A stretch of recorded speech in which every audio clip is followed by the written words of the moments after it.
प्रियंका चतुर्वेदी ने ट्वीट किया है और उन्होंने कहा है कि ये पूरा मामला उत्तर प्रदेश चुनाव से जुड़ा हुआ है। बीजेपी का नैरेटिव सेट करने में लगी हुई हैं केंद्रीय एजेंसियां। शिवसेना की राज्यसभा सांसद प्रियंका चतुर्वेदी का बड़ा आरोप, सीबीआई एनसीबी के बाद अब ईडी का इस्तेमाल हो रहा है। ED, IT, NCB, CBI, Pakistan, Dawood सब बीजेपी के प्रचार के हथियार हैं, समय समय पर इस्तेमाल किया जाता है। महाराष्ट्र ने सुशांत केस में सीबीआई का पर्दाफाश किया, ड्रग्स केस में एनसीबी का भेद खुला और अब ईडी का सच भी सामने आया। ये प्रियंका चतुर्वेदी, शिवसेना की राज्यसभा सांसद, बड़ा हमला केंद्र सरकार के ऊपर, सरकारी एजेंसियों का इस्तेमाल कर अपना नैरेटिव खड़ा करने की कोशिश। और प्रियंका चतुर्वेदी हमारे साथ लाइव जुड़ रही हैं। प्रियंका जी, आपका ट्वीट अभी मैं अपने दर्शकों को बता रही थी। ये इतना बड़ा आरोप आप लगा रही हैं केंद्र सरकार के ऊपर कि केंद्रीय एजेंसियों का इस्तेमाल कर उत्तर प्रदेश चुनाव में नैरेटिव सेट किया जा रहा है। आपने कहा मैं आरोप लगा रही हूँ। आरोप के बुनियाद पे लोगों को अरेस्ट किया जा रहा है। सिटिंग मिनिस्टर को अरेस्ट किया जा रहा है विदाउट एविडेंस। आप उस पे आरोप लगाने की क्या बात कर रही हैं? यहाँ पे तो बकायदा सेंट्रल एजेंसीज का इस्तेमाल कर आरोप के माध्यम से, सिर्फ एक आरोप जो इतने सालों से चला आ रहा है, इन्वेस्टिगेशन एजेंसीज ढूंढ नहीं पाई हैं और उनका सिटिंग मिनिस्टर को अरेस्ट कर दिया जाता है without informing the speaker, without informing the state government.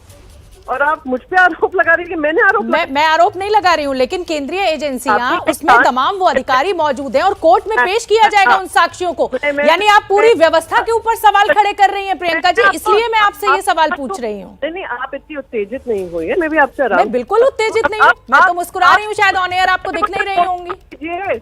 अगर आप नहीं होती तो मुझे बोलने का मौका रखती, मैं अपना पक्ष रख दूं ना। आप रखिए ना। आपने कहा, आपने, हाँ, अब मैं आपको 3-4 एग्जाम्पल्स देती हूँ और फिर आप मुझे बताइएगा अधिकारियों पे मैं किस बुनियाद पर आरोप लगा रही हूँ। आपको याद होगा सुशांत सिंह राजपूत का केस हुआ था।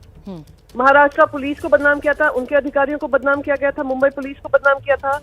हुआ था मैडम ना, बिहार राजनीति के पीछे, और फिर सीबीआई के हवाले दिया था। सीबीआई की रिपोर्ट आपके पास आई है अब तक?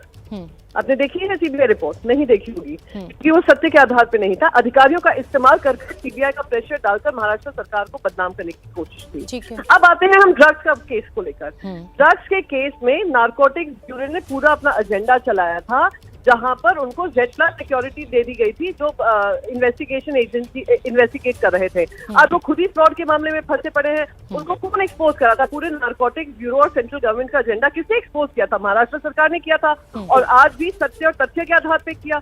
जिस इंसान ने किया, आज आपने उनको हिरासत में ले लिया। मतलब छोटा सा जवाब, क्या सरकार गिराने की कोशिश? छोटा सा जवाब, क्या सरकार गिराने की कोशिश की जा रही है एजेंसीज का इस्तेमाल कर? आपने बिल्कुल एजेंसी का इस्तेमाल महाराष्ट्र में तो आप बकायदा देखें। मैंने तो आपको 3 उदाहरण दे दिए। अब आप वेस्ट बंगाल चली जाइए, जहाँ पे बीजेपी की सरकार नहीं है, वहाँ पे भी होता है। फिर आप तमिलनाडु चले जाइए, फिर आप तेलंगाना चले जाइए। पिछले ही हफ्ते तेलंगाना के मुख्यमंत्री आए थे, महाराष्ट्र के मुख्यमंत्री से मुलाकात हुई थी। ठीक है, इसी मुद्दे पे हुई थी ना, किस तरीके से दबाव लगता है।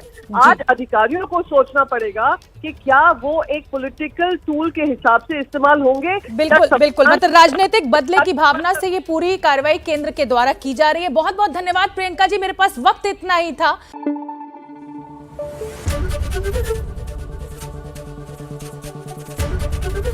एबीपी न्यूज आपको रखे आगे।